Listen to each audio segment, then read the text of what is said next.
because I am very self-centered, and if you interrupt me in my speech, I will get mad at you, and I may possibly hit you. Not really, but beware of my wrath. Alright, so George Washington, years he served. He served from 1789 to 1796. He didn't actually have a political party, and he was against them. John Adams, he was actually the only Federalist president from 1796 to 1800. First president to live in the White House or in Washington, period. Moved there the year after Washington had died. Ironic, isn't it? Thomas Jefferson ruled from 1800 to 1808. He was a Democrat-Republican. James Madison from 08 to 16. He was also a Democrat-Republican. Monroe from 16 to 24. Same deal. John Quincy Adams, 24, 28. Same. Now, next president is the original Democrat president, Andrew Jackson.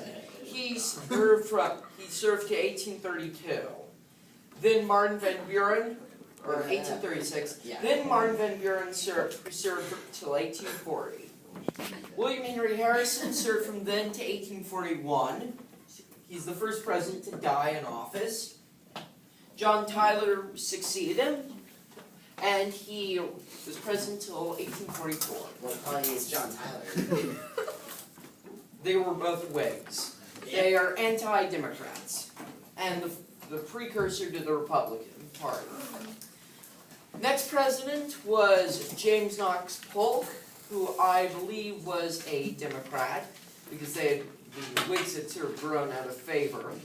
He was actually the president that ushered us into the Union.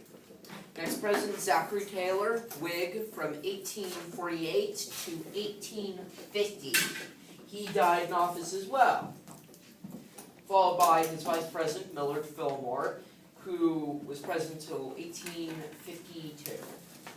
Next is Franklin Pierce, from 52 to 56. One of the worst presidents we've ever had.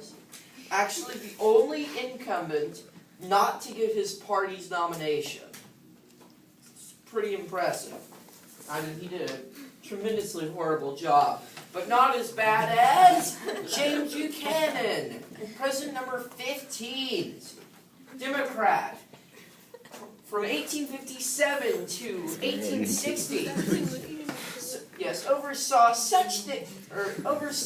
many great things for the Union, such as the Dred Scott decision and the raid on Harper's Ferry, and is probably the man most responsible for causing the Civil War to happen, for doing absolutely nothing.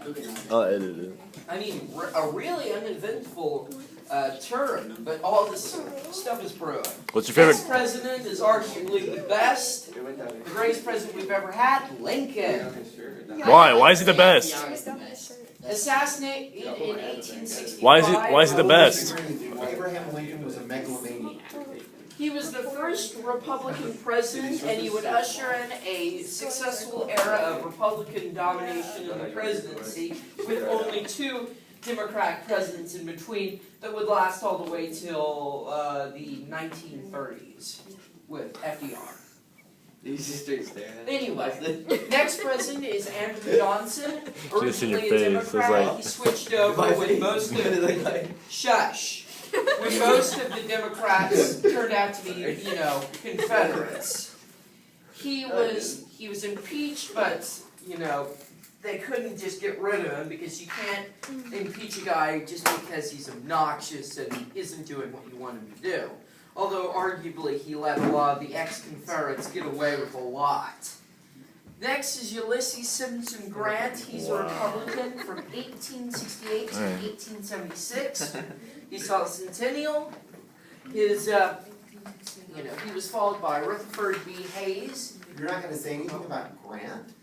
There was a lot of corruption. He was a great general, but He sucked in many other forms of life, and he was not the best president. He just wasn't good at picking out a cap. Yes. As a result, when the next election came about, to keep a Democrat from having the presidency, they ended Reconstruction. In fact, they were positive that Hayes was elected fraudulently.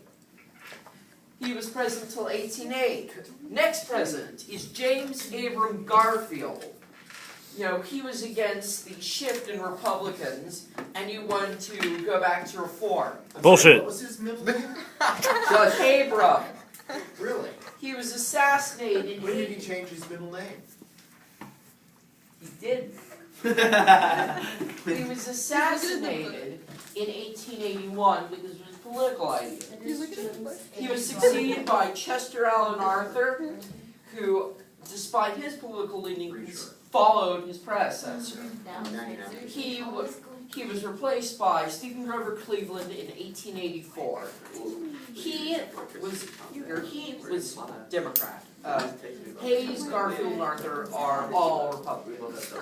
Maybe it's all the Cleveland ladies. ends his first term in All the ladies. 1888, is replaced by Benjamin Harrison, Republican, who leaves in 1892, and Stephen Grover Cleveland returns again and is president until 1896. He's the only president to have done that. 2 non-consecutive terms. So that's pretty impressive. He's succeeded by William McKinley, a Republican, a man who led us into the Spanish-American War and helped expand America's territories overseas. An intriguing leader, and he started a bunch of economic reform. Stop, please. I'm serious. Next is Theodore Roosevelt. Teddy. Continued economic reform. Teddy isn't elected though, right? Someone dies. Yes, McKinley is assassinated in 1901. Roosevelt succeeds him, continues economic reform, starts the construction on the Panama Canal, and helps America to become a growing world power. Okay, first of all, Nelson, turn off the phone.